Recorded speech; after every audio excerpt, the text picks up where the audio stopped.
The diplomatic chamber aboard the neutral station Concordia fell silent as the Zephyrian delegation entered. 7 feet tall and built like living sculptures, the warrior women moved with predatory grace that made even the most seasoned ambassadors step back instinctively.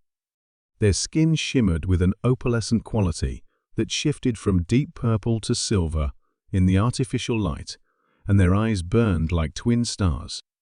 Beautiful, deadly, and utterly untouchable, that was the reputation that preceded the Zephyrian Empire across the galaxy.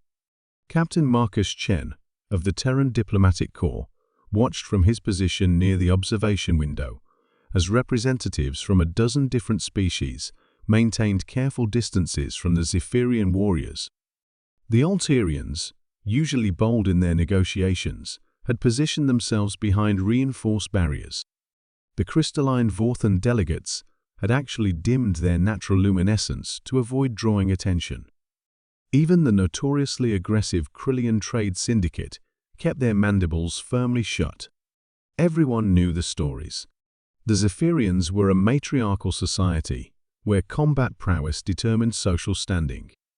Their homeworld was a death trap of floating continents, where only the strongest survived to adulthood. They had never lost a war, never backed down from a fight, and never, according to galactic law, allowed any outsider close enough to understand their true nature. Captain Chen, Admiral Harrison's voice crackled through his neural implant. "You're our only hope here.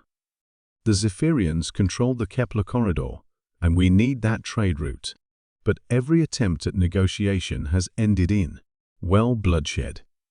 Marcus nodded slightly, studying the lead Zephyrian delegate. Commander Zilara stood nearly 8 feet tall, her muscular frame encased in bioarmor that seemed to pulse with its own heartbeat. Intricate tattoos in luminescent ink covered her exposed arms, telling stories of victories that had become legend. Her silver hair was braided with what looked suspiciously like the teeth of various apex predators, and when she turned to survey the room, her molten gold eyes seemed to catalogue every potential threat.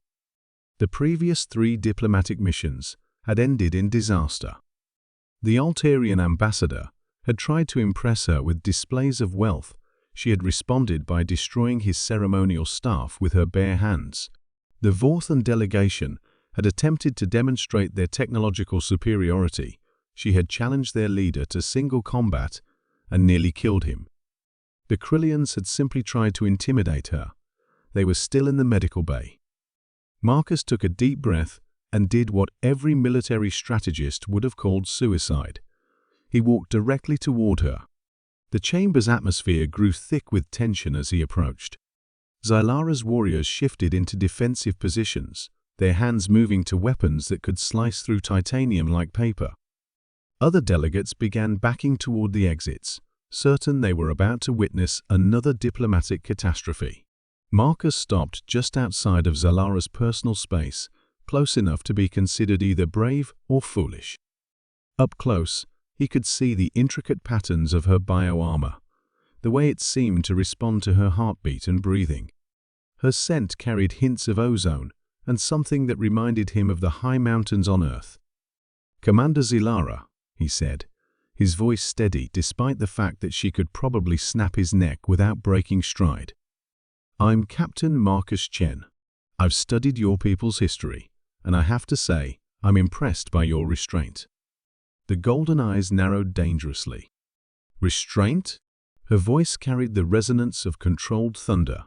"You could have conquered half the galaxy by now if you'd wanted to," Marcus continued, seemingly oblivious to the weapons now pointing in his direction. "The fact that you haven't tells me that the Zephyrian Empire values something more than simple dominance." Several of her warriors exchanged glances. No one had ever accused them of restraint before.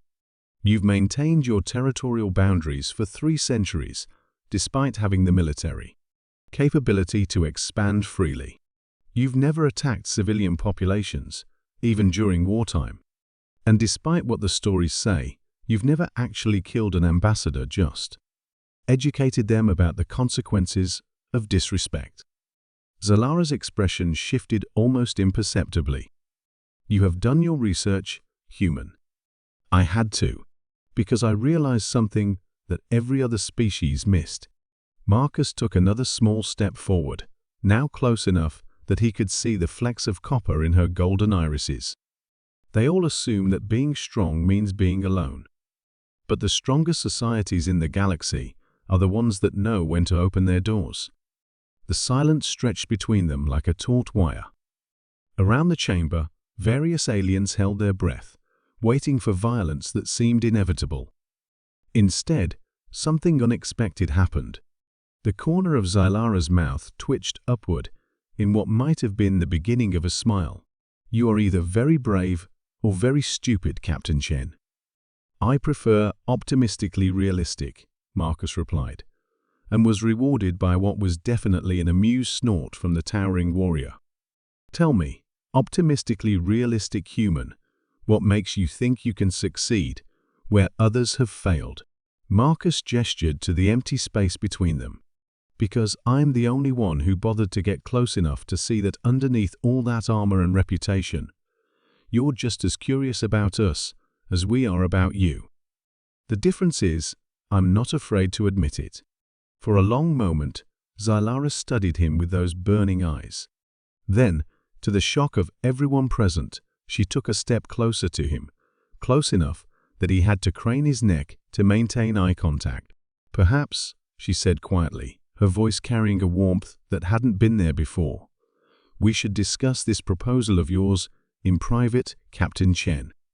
It seems the galaxy has finally sent someone worth talking to." As they walked toward the private negotiation chamber, Marcus caught a glimpse of his reflection in the polished wall and realized that sometimes the greatest diplomatic breakthrough came not from maintaining distance, but from having the courage to bridge it.